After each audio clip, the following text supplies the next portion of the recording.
The Hollowing. It started with a missing girl. Sarah Whitman, 17, last seen leaving the town library just after dusk. She had called her mother, said she was on her way home, but she never arrived. No signs of struggle. No witnesses. The only clue, her backpack neatly placed on her porch as if she had set it there herself before vanishing into the ether. Sheriff Alan Cross had seen disappearances before, but this one felt different. A gnawing unease settled in his gut as he stared at the abandoned backpack. It wasn't just that she had vanished without a trace. It was the way the town itself seemed wrong. The air felt heavier. The streetlights flickered even though they had been replaced just last month. People whispered in hushed tones, their eyes darting toward the woods at the town's edge, as if expecting something to emerge. The woods. Black Hollow Forest. It had always been there, stretching for miles, older than the town itself. A place of childhood dares and ghost stories. Some claimed it was cursed. Others said it was alive. Sheriff Cross had never given the tales much credit, but lately there were reports. Figures seen lurking between the trees, strange sounds that made even the bravest men hesitate before venturing too far in. Sarah's mother, Evelyn Whitman, swore she heard her daughter's voice in the dead of night. Not just once. Every night since she vanished. A whisper calling her name just beyond the tree line. But when she looked, there was nothing there. The house on Ashbury Lane had been empty for years, its windows boarded up, its yard overgrown. No one spoke of it and no one dared enter. But after Sarah disappeared, someone had broken in. Sheriff Cross found the front door ajar. He stepped inside, the wooden floor groaning beneath his boots. The air smelled of damp and decay as if the house itself had been rotting from within. Graffiti littered the walls, but one thing stood out among the layers of faded spray paint. A message written in something dark and dried. "She is in the hollow." A shiver ran down his spine. Was it a warning? A confession? Then he heard it. A creak upstairs. A footstep. Cross reached for his gun. Is someone there? His voice echoed through the empty house. Silence. And then, from above, something moved. By the time Deputy Mills arrived, Cross was standing in the street, staring up at the house with a face drained of all color. What happened? Mills asked. I don't know, Cross muttered. I don't remember leaving. Inside they found nothing. No footprints. No sign of forced entry. But something had changed. The walls. The writing had spread, creeping over the surfaces like veins. She is in the hollow. Again and again, scrawled across every inch of the walls, the ceiling, the floor. And in the center of the room, something new. A photograph of Sarah, eyes wide in terror, her mouth twisted in a silent scream. The picture was aged, the edges curled with time. But it was impossible. The photograph had been taken over a century ago. Sheriff Cross barely slept that night. The moment he closed his eyes, he heard whispers, low, insistent, threading through his mind like tendrils of smoke. He saw the photograph in his dreams, Sarah's terrified face morphing into something else, something eyeless and grinning. By morning, exhaustion pressed down on him like a weight. He drove back to the Whitman house, determined to re-examine the backpack. But when he arrived, it was gone. Evelyn, he called, knocking on the door. No answer. The house was silent. Too silent. He pushed the door open and stepped inside. The air was thick with an unnatural stillness. In the living room, something sat on the coffee table. Sarah's backpack. And next to it, a cassette tape. With shaking hands, Cross picked it up and slid it into the player. The tape whirred, crackling with static. Then a voice.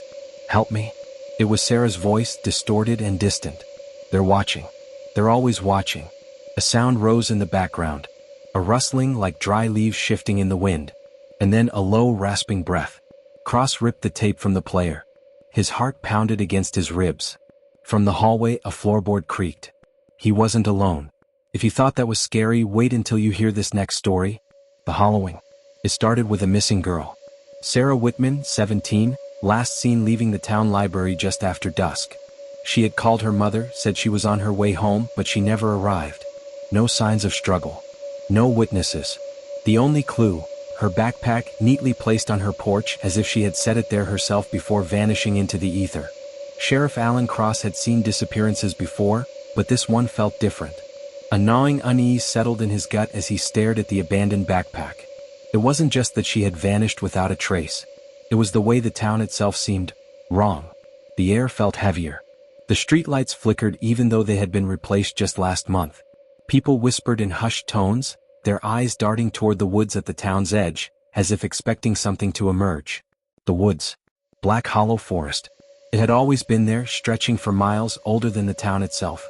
A place of childhood dares and ghost stories. Some claimed it was cursed. Others said it was alive. Sheriff Cross had never given the tales much credit, but lately there were reports. Figures seen lurking between the trees, strange sounds that made even the bravest men hesitate before venturing too far in. Sarah's mother, Evelyn Whitman, swore she heard her daughter's voice in the dead of night. Not just once. Every night since she vanished. A whisper calling her name just beyond the tree line. But when she looked, there was nothing there. The house on Ashbury Lane had been empty for years, its windows boarded up, its yard overgrown. No one spoke of it and no one dared enter. But after Sarah disappeared, someone had broken in. Sheriff Cross found the front door ajar. He stepped inside, the wooden floor groaning beneath his boots. The air smelled of damp and decay, as if the house itself had been rotting from within. Graffiti littered the walls, but one thing stood out among the layers of faded spray paint. A message written in something dark and dried. "She is in the hollow." A shiver ran down his spine. Was it a warning? A confession? Then he heard it. A creak upstairs. A footstep. Cross reached for his gun. Is someone there? His voice echoed through the empty house. Silence. And then, from above, something moved. By the time Deputy Mills arrived, Cross was standing in the street, staring up at the house with a face drained of all color. What happened? Mills asked. I don't know, Cross muttered. I don't remember leaving. Inside they found nothing. No footprints. No sign of forced entry. But something had changed. The walls.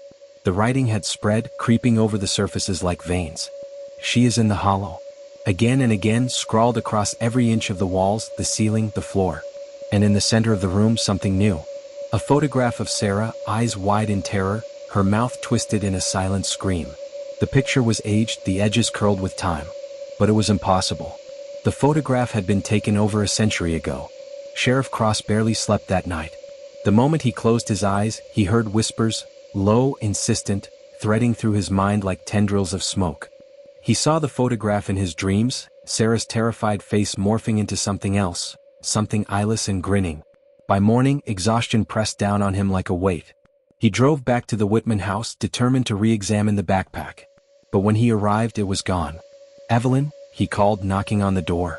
No answer. The house was silent. Too silent. He pushed the door open and stepped inside. The air was thick with an unnatural stillness. In the living room, something sat on the coffee table. Sarah's backpack. And next to it, a cassette tape. With shaking hands, Cross picked it up and slid it into the player. The tape whirred, crackling with static. Then a voice. Help me. It was Sarah's voice, distorted and distant. They're watching. They're always watching. A sound rose in the background. A rustling like dry leaves shifting in the wind. And then a low, rasping breath. Cross ripped the tape from the player. His heart pounded against his ribs. From the hallway, a floorboard creaked. He wasn't alone. The next morning, Cross drove toward Black Hollow Forest, his mind a blur of exhaustion and unease. The whispers had not stopped, growing louder with each passing hour. He had spent the night staring at Sarah's photograph, tracing the terror in her eyes, knowing he had no choice but to follow her last known path. As he reached the tree line, the wind died. The world became eerily still. He stepped into the woods, the scent of damp earth and something foul filling his lungs. The deeper he walked, the darker it became, as though the sun itself had abandoned this place. Then he saw them. Figures, barely human, standing between the trees. Their faces were voids of nothingness, their bodies shifting like smoke. Watching. A whisper slid through the air, curling around him like fingers. She is waiting. Cross turned, his breath ragged, but the path behind him was gone. Only darkness remained. And Sarah's voice, a desperate scream swallowed by the void. Brace yourself, because the next story is even more disturbing. Whispers in the fog. It began on a cold autumn evening in the small town of Blackwater. Elias Harper, a reclusive historian, was last seen locking up the Blackwater archives just before midnight. The following morning, the librarian found the doors still locked, Elias's car parked outside, and the security footage showing him leaving, but never arriving anywhere. It was as if the night had swallowed him whole. Sheriff Thomas Grayson knew something was wrong the moment he stepped into Elias's study. The air felt wrong, too thick, too still. Books lay scattered on the floor, and on his desk, an old journal stood open to a page marked with a single phrase, "Do not follow the voices in the fog." That night the first whispers came. Elias had lived in the Harper family estate, a looming Victorian house at the edge of Blackwater Woods. Locals claimed they often saw a dim light in the attic at odd hours, and children dared each other to step past its rusted iron gate. Now it stood empty. Grayson and his deputy, Claire Sullivan, searched the house for signs of Elias. They found none, but they found something else. Scrawled across the attic walls in frantic handwriting were words, repeated over and over. "The fog is alive." Then a sound. A whisper, impossibly close. "Leave. Now." They did. Blackwater was no stranger to fog. The river that wound through town often brought thick mist. But this was different. This fog clung to the streets like a living thing, creeping into homes and swallowing the sounds of the town whole. And with it came the voices. People spoke of hearing their own names called from the mist. Others claimed to see shadowy figures moving within. One by one they stopped leaving their homes at night. Then someone else disappeared. More townspeople vanished over the next week. A pattern emerged. They were all connected to Elias Harper in some way. The librarian who found his abandoned office. The gas station clerk who sold him coffee every morning. A young journalist who had been writing an article about his research. Desperate, Grayson pored over Elias's journals. One passage stood out. "The fog is not of this world. It is a door. And something is knocking." The sheriff had to act before Blackwater became a ghost town. Armed with lanterns and weapons, Grayson and Claire ventured into the thickest part of the mist, where Elias had last been seen.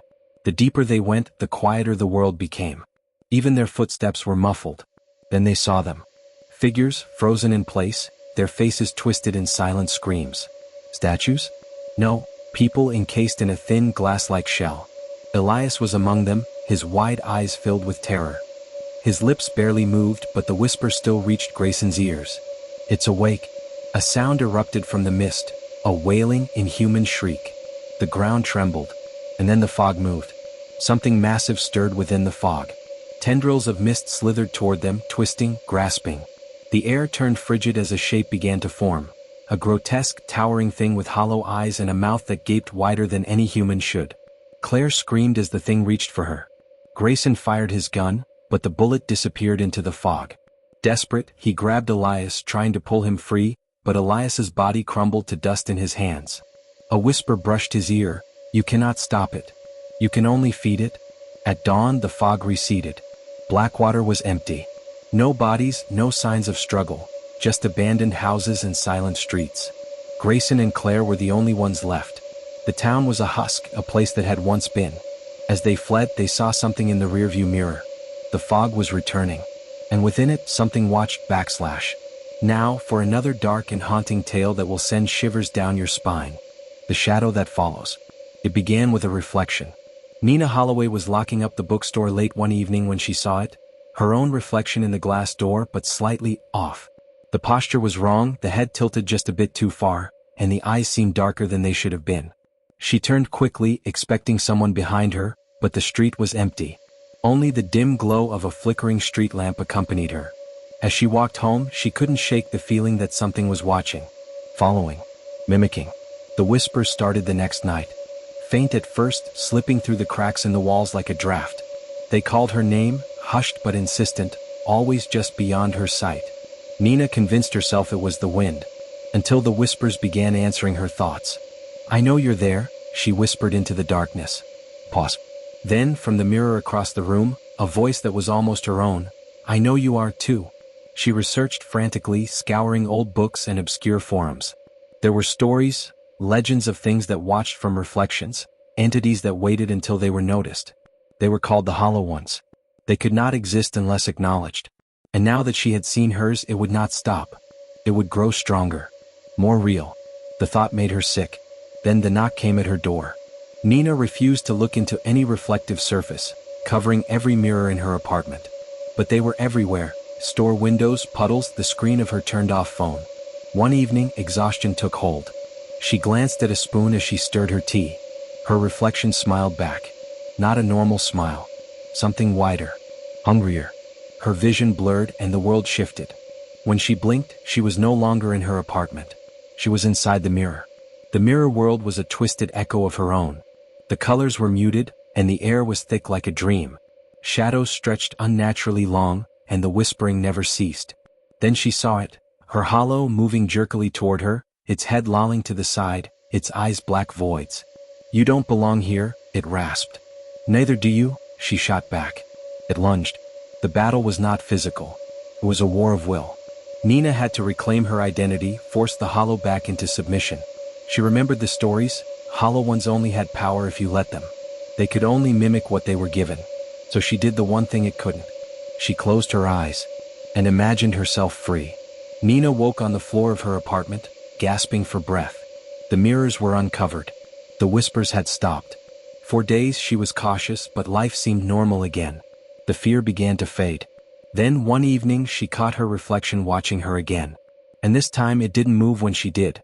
Nina tried to ignore it, to pretend nothing had changed, but the reflection was always wrong. Sometimes it blinked when she hadn't. Other times its mouth moved silently, forming words she couldn't hear. One night she woke to find every mirror in her apartment uncovered.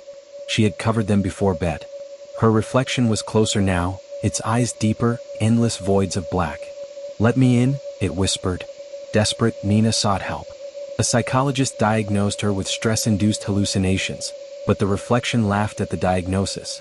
She smashed every mirror, but the hollow one remained, in reflections in car windows, in puddles on the street, in strangers' sunglasses. It was everywhere. Watching. Waiting. She stopped sleeping. One day Nina noticed something worse. Her reflection wasn't just watching. It was moving on its own. While she stood still, it reached out, its fingers pressing against the glass as though trying to push through. Then one evening she tripped and fell against a mirror. The glass rippled like water, and hands reached out from the other side. They pulled her in. When Nina's friends saw her the next day, something was different. She looked like Nina, spoke like Nina, but something was off. Her reflection was gone. That was only the beginning. Let's see what horrors await us in the next story. The Last Letter. Blackthorn Hollow, 1987. The letter arrived on a Tuesday, its edges singed as though it had been rescued from a fire. Clara Voss recognized her sister's jagged handwriting instantly, though the words made no sense. "They're in the walls, Clara. The hymns won't stop. I tried to bury it, but the roots found me. Don't come back. Don't let them see you, remember?" Asterisk. 3 days later, Elise Voss vanished. The townsfolk whispered about the old asylum on the hill, the one the Voss family had burned to the ground in 1923. They said Elise had gone mad, that she'd finally succumbed to the hollowing that plagued their bloodline. But Clara knew better. Elise had seen something. And now, 36 years later, Clara's granddaughter is about to dig up the rot festering beneath Blackthorn Hollow. The first photograph was blurry. Not unusual for a rookie journalist snapping shots of a derelict asylum, but Lila Voss couldn't shake the feeling something had moved in the frame. She'd taken the photo at 3:33 a.m., the moon casting skeletal shadows through the asylum's broken windows. Now, in the cold light of her motel room, she squinted at the anomaly, a smudge near the third-floor hallway, like a face pressed against glass that hadn't existed when she'd stood there. "Probably dust," she muttered, but her grandmother's warnings coiled in her gut. The hollow eats memories. It eats faces? Asterisk. Lila had come to document the asylum's ruins for a true crime podcast. A safe, sanitized project, until she found the locket. It lay in the ashes of the asylum's chapel, gleaming unnaturally, its surface etched with a symbol, a tree with roots shaped like screaming faces. Inside was a photo of a woman who looked exactly like Lila, dated 1921. That night, the migraines began. The motel's wallpaper peeled like burned skin. Lila pressed her palms to her temples, the migraine drilling into her skull. She'd heard scratching all night, first in the walls, then under the bed.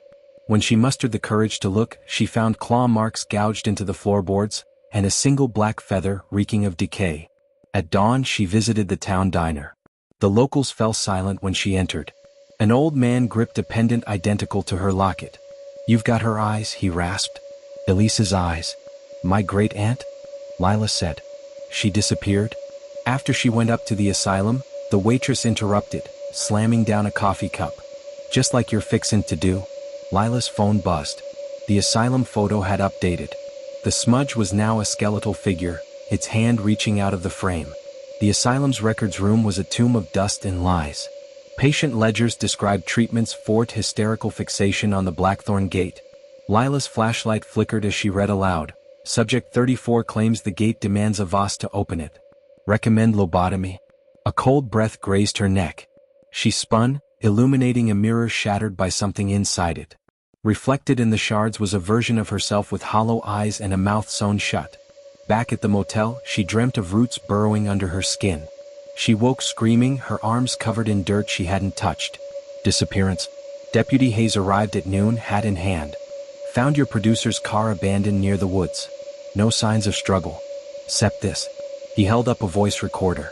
The final playback was a wet, guttural chanting, Lila's voice, warped beyond recognition. That night the walls wept. Black fluid oozed from the motel's cracks, forming words, "You are the key."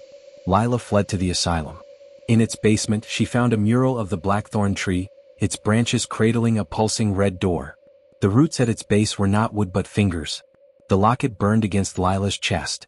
She pried it open and the photo shifted, now showing Elise screaming as shadowy figures dragged her into the tree. A journal fell out, Elise's final entry. The gate isn't a place. It's a hunger. The hollow needs a vase to remember the ritual. It's been feeding on our family's memories for generations, erasing us from history. But it's getting stronger. It wants to escape. Lila's migraine crested. Visions assaulted her, townsfolk in masks circling the tree, her grandmother, young and weeping, lighting the asylum ablaze, a door opening and something wrong slithering through. She realized too late the truth. The asylum fire hadn't been to destroy the cult, it was to hide the bodies. The townsfolk surrounded the asylum at midnight, their chants echoing Elise's recording. Deputy Hayes gripped the locket's twin. "Your family bound the gate," he said. "Now you'll unbind it." Lila's blood dripped onto the mural. The red door shivered, then split open, revealing a void where stars blinked like eyes.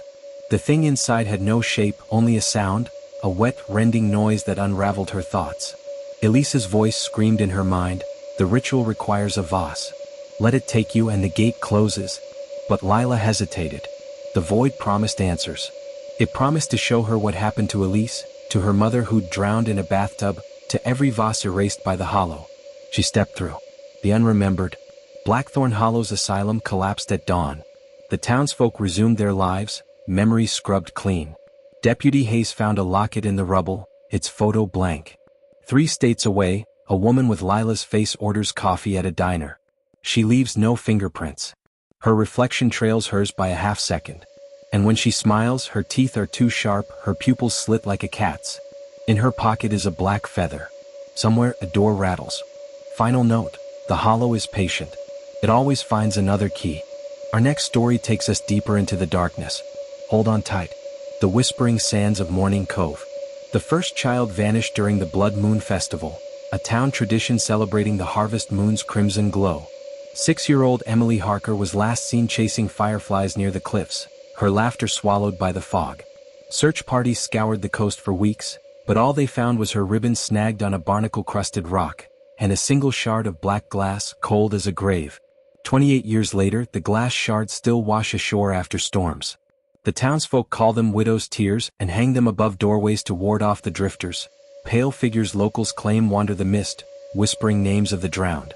But when another child disappears under the same blood-red moon, a fractured journalist returns to Morning Cove, unaware she's stepping into a labyrinth of buried sins and hungry tides. Homecoming. The house smelled of salt and rot. Clara Mercer hadn't set foot in her childhood home since her sister's funeral, but the letter from Morning Cove's mayor left no room for refusal. Another girl's gone. They're saying it's the drifters. We need your voice. Clara's voice, once celebrated for true crime exposés, had been silent since her breakdown after Sophie's death. Now, clutching her sister's old teddy bear, she stared at the town's new missing poster. Lila Torres, age 7. Last seen near the lighthouse. The lighthouse. Clara's throat tightened. Sophie had drowned beneath it the night of the Blood Moon Festival, her body never recovered. That evening, Clara found the first shard of black glass on her porch. When she lifted it, static hissed in her ears and a child's voice giggled. "Come play, Clara." The Morning Cove archives reeked of mildew and lies. Clara pored over century-old newspapers, her fingers trembling as she pieced together a pattern. A child vanished every 28 years, always during the Blood Moon Festival. The articles ended abruptly in 1939, the final headline screaming, "Local historian suicides, destroys records." In the margin of a microfiche, someone had scrawled, "The lighthouse is a lie." That night, Clara dreamt of Sophie. They were children again, building sandcastles below the lighthouse. The tide rushed in, but instead of water, it was hands, skeletal and slick with algae, dragging Sophie into the surf. Clara woke gasping, her sheets soaked with seawater. On her desk lay a photo she hadn't taken. The lighthouse at low tide, its base exposed to reveal a door sealed with chains. Scrawled in the sand were 2 words, "Help you." The lighthouse keeper, Elias Voss, was a relic. His family had tended the beacon since 1823, but his eyes darted like a trapped animal when Clara mentioned the door. "That's the old storm cellar," he muttered. "Nothing down there but rats." Clara waited until midnight to pick the rusted lock.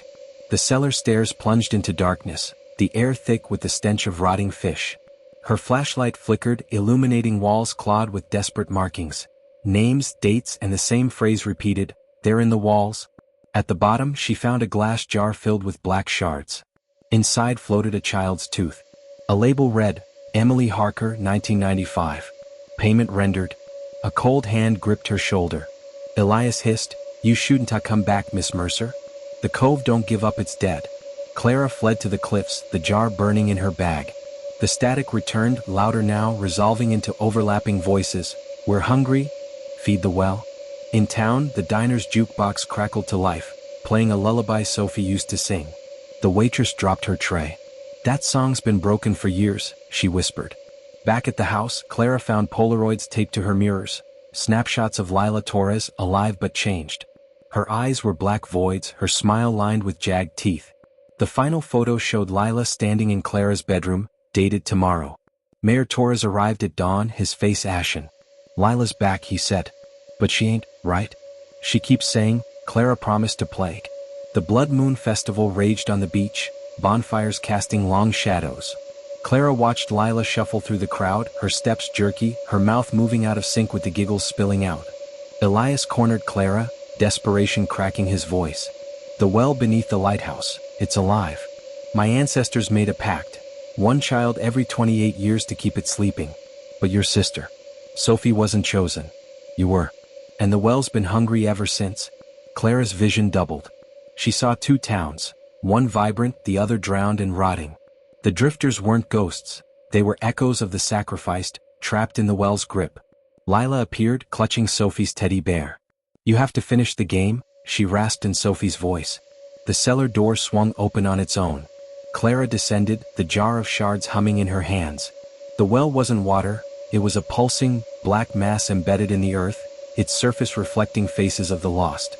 Sophie emerged from the gloom, her skin translucent, her hair tangled with seaweed. "You let me drown," she said. "Now you get to choose, give it Lila or take her place." Clara reached into the well. Memories flooded her. Sophie's laughter, her mother's suicide after the funeral, the mayor handing Elias a shard the night Lila vanished. The static became a roar. "Feed us." She smashed the jar. The shard sliced her palms, blood mingling with the well's ooze. "Take what's yours," she spat. The ground convulsed. The drifters surged from the walls, dragging Elias and the mayor into the blackness. Lila's screams faded as the well sealed itself, leaving Clara alone with Sophie. "You're part of it now," Sophie smiled. "The well always wins." The lighthouse beam sweeps over Morning Cove, its light tinged red. Clara tends it, her hair streaked white, her eyes reflecting nothing. Children whisper that she talks to the tide, and some claim they've seen a girl in a yellow dress skipping through the mist, her laugh echoing Clara's. After storms, black shards still wash ashore. Those who pocket them hear whispers, "Find the keeper. She'll make you a bargain." In the cellar, the well stirs. It dreams of fireflies, of games played in the dark. And it's very hungry. Final note: some lullabies are invitations. Never sing them near the sea. Our next story takes us deeper into the darkness. Hold on tight. The Last Sermon. Hallows End, 1693. Reverend Josiah Crane's final sermon ended not with an amen, but with a scream. The townsfolk had gathered in the chapel to condemn Elspeth Vane, the village healer, for witchcraft. But when the noose tightened around her neck, the sky turned the color of spoiled milk. Elspeth's lips, blue and cracked, parted in a laugh that echoed like a bellows wheeze. "You'll sing for me," she croaked. "All of you." In the silence between breaths, the ground split beneath the gallows, swallowing Elspeth whole. By dawn, every child in Hallows End had gone mute, their tongues blackened and stiff. The village abandoned the chapel, sealing its doors with iron chains. But every autumn, when the leaves bleed crimson, the wind carries a hymn no living throat could sing.